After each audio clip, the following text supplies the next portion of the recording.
şiirdir, şirin nəğmədir, necə mənalıdır müəllim ömrü. Könüllər oxşayan xoş təranədir, güneş sevdalıdır müəllim ömrü.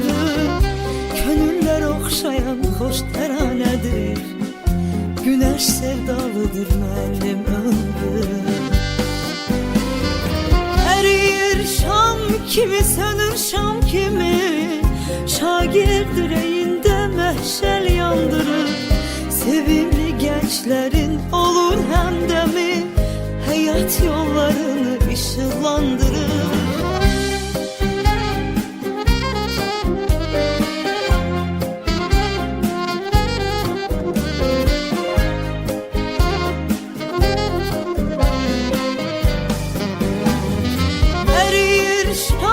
Kimi sönür şam kimi, şagird yüreğinde məhşəl yandırır. Sevimli gençlerin olur həmdəmi, hayat yollarını ışıklandırır. Sevimli gençlerin olur həmdəmi, hayat yollarını ışıklandırır.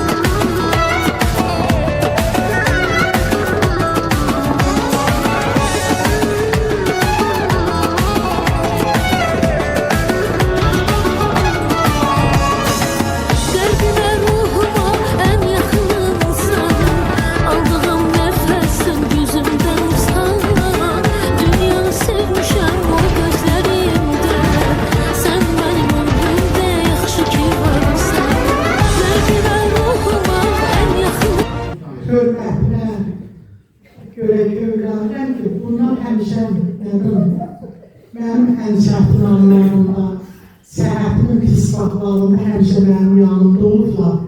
Nə vaxtda xoş günlər olur, öz yanlarında mənə yer eləyiblər. Ona görə bunlara təşəkkür edirəm.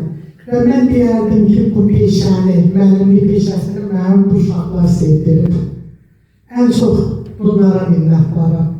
Bugünkü mənim belə şagirdlərim olubdur. Mən həmişə bunlara deyirəm ki, düzdür, mən neçə dənə sinif ötürmüşəm, amma bunların əvəzi yoxdur. Bunlar əvəz olunmaz. Çünki bunları Sədaqət müəllim böyütdü. Sağ olsunlar, hamısına təşəkkür edirəm. Yaxşı ki varsınız. Yaxşı ki mən müəlliməm və sizin kimi şagirdlərim var. Mənə bu sənəti sevdirdiyinizə görə hamınıza təşəkkür edirəm. Çox sağ olun. Allah razı olsun. Geyimimiz, hüququmuz biridir, şagirdidir hamımızın adıda. Elə bil ki boyumuzda eynidir, aman Allah nə xoşbəxtlik biz onda.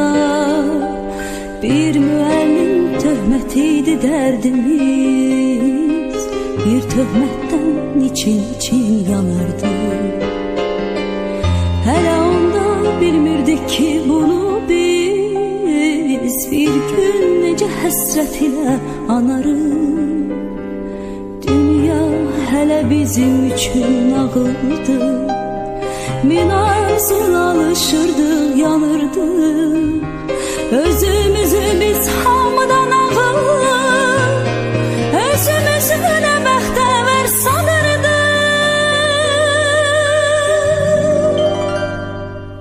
Məktəb illəri ömrümün ən şirin duyğulu qayğısız günləri, hər anı bir ömrə bərabər seyirli günləri, ən təmiz